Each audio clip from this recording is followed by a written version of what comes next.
OK, Charles, look down. Maybe be pulling up your sock. Charles, William and Harry get ready for the big day as Camilla looks on. Using lookalikes, artist Alison Jackson gives us a glimpse into a world we'd never see for real. Cool. Peer into that revolting food. She's creating a book of carefully staged fake photos which offer a satirical take on the royal wedding. One important point for me is the fact that, you know, Prince William and Kate are constructs. I mean, I'm very influenced by the mainstream media and how we think we know people intimately. We only know them through what we've read in the newspapers and the magazine and seen on TV or the internet. It's easy to think of the work of Alison Jackson as being very modern, and the result not only of the royal family's image being tarnished over recent decades, but also the explosion of the cult of celebrity in the same period. But this new exhibition at the Cartoon Museum in London reminds us that the royal family and its marriages have often been viewed with a heavy dose of irreverence.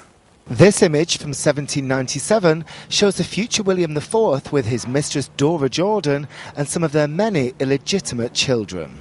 In the 18th century, for example, artists like Gilray and Cruikshank had a field day with the marriages of George III's family, with images that we would consider to be kind of almost completely unacceptable now.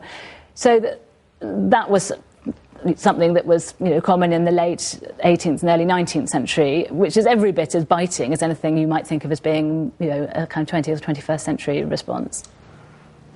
The exhibition also includes 21st century responses to William and Kate's wedding.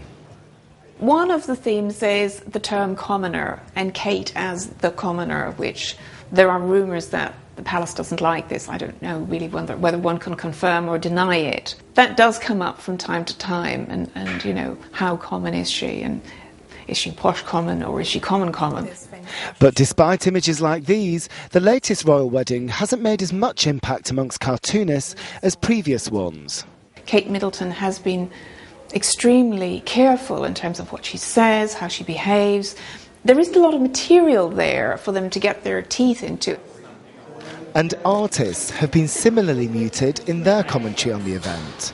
Jennifer Rubel created this waxwork sculpture, which invites the viewer to link William's arm and imagine how it must feel to be a commoner marrying a prince in 2011. And these art students staged a performance setting up Kate Middleton as an icon who embodies every girl's dream of becoming a princess. But that's it, apart from Alison Jackson. There's no portraiture coming out of the art world on, you know, in a traditional way on the royal wedding. There's no commentary on the royal wedding. There is nobody raising questions about this royal wedding. I think that's a bit dull, really, because it is something that is massive. It's a massive landmark in our culture. Do you think also the art world's kind of branded itself as being rebellious and anti-establishment to a certain extent? Well, I don't understand that, because, you know, if you want to be anti-establishment, here's a prime opportunity to be so, because there's an enormous amount of goodwill towards the royal family. So if you want to be anti that, just do something anti that, and I'm sure some people might find it refreshing. OK. Perhaps in this age of internet and rolling news, a newer visual medium has taken over from art and cartoons as the dominant forum for representations of royalty. And in the face of the ubiquity of celebrity photography, artists and cartoonists no longer have much to say. Matthew Kane reporting.